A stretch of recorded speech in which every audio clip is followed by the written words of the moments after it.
Now, this past weekend was the May long weekend, and I had a lot of fun this past weekend, and I know a lot of other people did too. There were so many people out camping or opening up their cottages or just doing different kinds of things. A bunch of us actually went with some friends and celebrated a birthday party with an amazing race-style challenge. And I've got another birthday party this evening as well that I'm going to.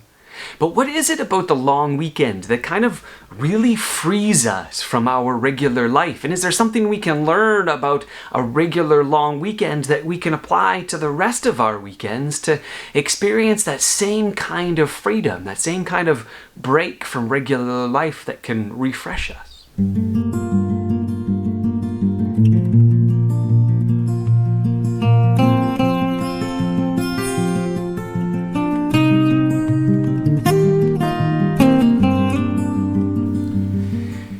That refreshing break from quote-unquote regular life is actually what a Sabbath is designed to be.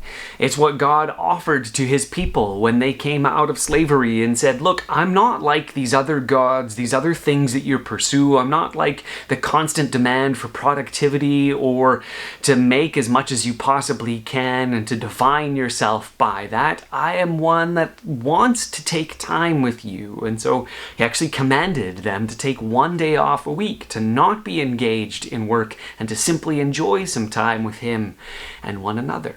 And in our hectic lives, it's really easy for us to overlook the necessity for that kind of a break, to remember that we are not defined by what we can produce. But a long weekend seems to offer us another way to engage in this. And maybe it is just the extra day. Maybe it's the fact that we don't have work showing up right away on Monday. But for many of us, work still kind of continues. I mean, my work doesn't really stop just because there's a Victoria holiday, and I know a lot of farmers and business owners and others have the same kind of thing. Their work continues, and even if they're not engaged with it on that Monday, there's other things that show up for them on the Tuesday that actually make it worse because they took the Monday off, and so they kind of carry some of that weight as they go through the weekend. But on the other hand, there's this ability to just simply do something different, to engage in life in a different way that comes because of a long weekend. Now, I am almost positive that this has something more to do with the attitude than it does with the actual available time. Because a lot of the people around me, and I live in kind of a summer neighborhood, actually showed up for the weekend, but they left Sunday afternoon and they were back home by the time Monday rolled around so that they could have gone back to work on Monday. I noticed the campground almost emptied out, and some of the people that came to open up their cottages this weekend, they were gone on Sunday. And so they could have done that on a regular weekend. But they chose to do it this weekend because there's something special in their minds about this particular weekend that gave them the freedom to do this. And it's more of a mental shift than it is anything else, an ability to actually take a break from the regular part of their lives. I think so many of us have scheduled our weekends just like the rest of our lives. And so a long weekend provides an opportunity to create a different kind of schedule. But what would it look like if we scheduled our regular weekends kind of like a long weekend?